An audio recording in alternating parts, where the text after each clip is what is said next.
15 வருஷமா திமுக நாம் தமிழ் கட்சி மேல வச்ச விமர்சனத்துக்கு பல நூறு பதில சொன்னாச்சு. அதாவது நாம் தமிழ் கட்சி சப்பி போட்ட எலும்பு இருக்குல்ல, அந்த எலும்பை தூக்கிட்டு வந்து பாத்தீங்களா நீ சப்பி போட்ட எலும்பு அப்படின்னு விமர்சனம் பண்ண எப்படி இருக்கும்? அப்படி பண்ணது தாவேக்காவும் தாவேக்காவோட இந்த கொள்கை பரப்புரையாளர்கள், இந்த பேச்சாளர்கள்லாம். நல்ல டேட்டா எடுத்துட்டு வாங்க தம்பி. நாம் தமிழ் கட்சி விமர்சிப்பதற்கு எங்கிட்ட கேட்ட நானே சொல்லுவேன் என்னென்ன விமர்சிக்கணும். இந்த பாயிண்ட் வைங்க வேலிடான்னு. இந்த ஆமக்கரி, இலை மலர்ந்தால் இளம் மலரும், AK-74, பெரியார் கொள்கை, பெரியாரை பத்தி அன்னைக்கு பேசினார், இன்னைக்கு பேச, அதெல்லாம் விளக்கம் கொடுத்தாச்சு எதுக்கு அப்படின்னு. தம்பி ரமேஷ் அவர்கள் பேசும்போது என் அன்னை தமிழை வணங்கினார். உண்மையிலே பெருமையா இருந்துச்சு. பரவாயில்ல, தம்பி வந்து அன்னை தமிழை வணங்கின்னு சொல்லி ஆரம்பிக்கிறார் ஒரு பேச்சாளரான. ஏன் நாங்க பெரியார் இருக்கும் தெரியுமா? அன்னை தமிழை வணங்கின்னு ஆரம்பிக்கிறீங்களா தம்பி ரமேஷ்? அந்த அன்னை தமிழை வணங்கின்னு சொல்ற அந்த தமிழை, நம்ம அன்னை தமிழை காட்டு முராண்டி மொழின்னு ஈவேரா சொன்னதை படிக்கிறோம், மறு வாசிப்புக்கு உட்படுத்துறோம்.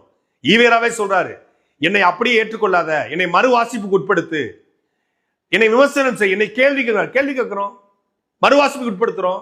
காட்டு முராண்டி மொழின்னு சொல்லியிருக்காரு. வேலைக்காட்ட இங்கிலீஷ்ல பேசு, தமிழ்ல பேசாத, தமிழ் ஒரு சனியன், உன் தமிழ்ல என்ன இருக்கு, உன் தமிழ் தாயா உன்னை படிக்க வச்சா, ஒரு முட்டாள்தனத்துக்கு பிறகு இன்னொரு முட்டாள்தனமா, உன் திருக்குறள்ல என்ன இருக்கு, சிலப்பதிகாரம் என்பது ஒரு வேசி ஒரு காவியம், உன் மணிமேகலைகள் ஒரு குப்பை, கம்பராமாயணம் ஒரு குப்பை, கம்பர் கபிலர்லாம் ஒரு குப்பை அப்படின்னு பேசும்போது என் மொழியை, என் சங்க இலக்கியத்தை, என் மொழியில கூடிய எல்லாத்தையும் நீ கேவலப்படுத்தும் போது நீ யார் என்கிற கேள்வி வருது.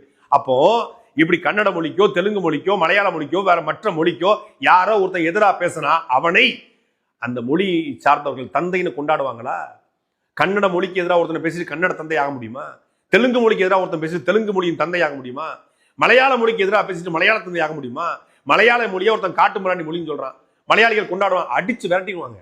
ஆனா தமிழ் மொழிக்கு எதிராக பேசினவனை தமிழர் தந்தைன்னு கொண்டாட முடியும் என்றால் அது தமிழை இழிச்சவன், ஏமாளி.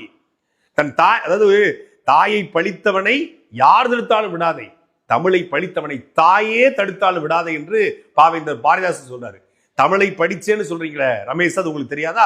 அந்த இடத்துலதான் ஈவேராவை எதிர்க்க வேண்டிய தேவை ஏற்படுது. அன்னைக்கு இனத்தின் எதிரியா இருந்த காங்கிரஸ் வீழ்த்த நாங்க அதிமுக ஆதரிச்சுன்னு சொல்ற நாம் தமிழ் கட்சி இன்னைக்கு தாவேக்காவை எதிர்க்க திமுகவோட கூட்டணி வச்சிருச்சு அப்படின்னு ரமேஷ் ஒரு பச்சை பொய்ய சொன்னாரு. அந்த இடத்துல தான் நாம் தமிழ் கட்சியுடைய பார்வையாளராக வந்திருந்தவங்க எதிர்ப்பு தெரிவிச்சாங்க. அது வரைக்கும் அமைதியா இருந்தாங்க. பெரியார் குறித்த விமர்சனத்துக்கோ, சிம்பு சூப்பர் ஸ்டார் சொல்ற விமர்சனத்துக்கோ எல்லாத்துக்கும் அமைதியா இருந்தாங்க. சிம்பு விஜய் தம்பினாரு, யானையோட வாரேன், புலியோட வாரேன், அதெல்லாம் விமர்சனம். அந்த விமர்சனத்துக்கு நான் பதில் சொல்ல போறேன் அமைதியா இருந்தாங்க. ஆனா தாவேக்கா எதிர்க்க திமுகவோட கூட்டணி சொன்ன இடத்துலதான் பொய் சொல்லாதீங்க, பொய்ய கட்டமைக்காதீங்கன்னாங்க.